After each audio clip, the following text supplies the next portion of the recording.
people see from us? Do they see that we belong to God? Do they see that we are attempting to make a mark on the world in a good way around us for God?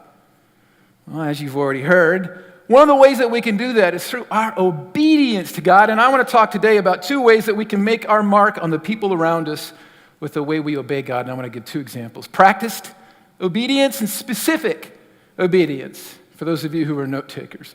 Practiced obedience and specific obedience. So let me explain what I mean by practiced obedience. There are practices. I want to give you guys some examples. There are disciplines that you and I need to get in a practice of obeying. And they take practice. Promise. It's going to take practice for you and I to obey certain commands of God. And if we will do this, I promise you it will make a huge, huge mark on others.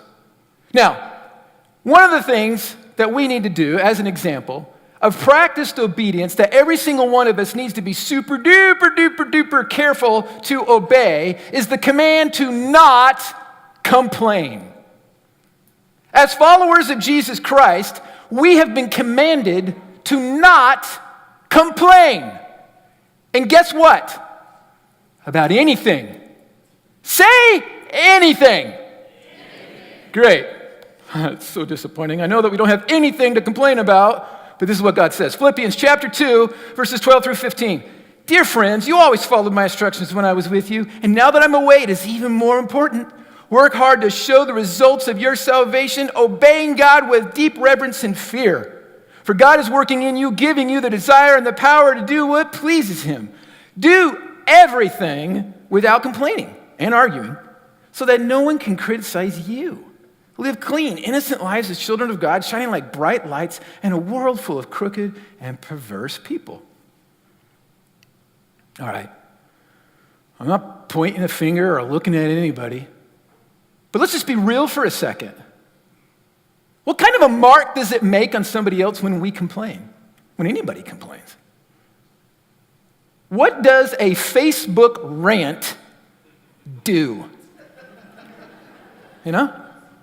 Other than make a person look like a complainer. And there are other words that I could use for a complainer, and you all know what they are, but you would get mad at me if I used them. There'd be beeps and stuff like that. But we have words that we describe for people who are whiners and complainers, don't we? It leaves an ugly mark. God knows that. We know that. Why do we do that? God said, stop complaining. Stop complaining. Don't complain about everything, anything.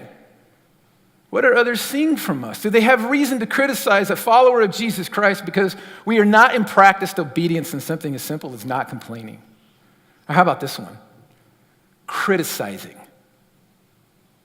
There is no uglier mark made by anybody, especially a follower of Jesus Christ, than when we criticize another person for any reason, for any cause, pointing out some kind of failure, a mistake on their part, dismissing them.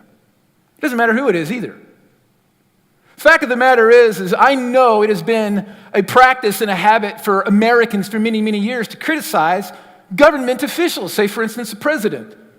God says this is wrong. God says it makes an ugly mark. God says he doesn't want that to be something that his kids are known for. And I can assure you that if just those two examples were to be something that you and I, oh my goodness, just spent some time practicing obedience on, it would change how we make a mark on everybody else around us.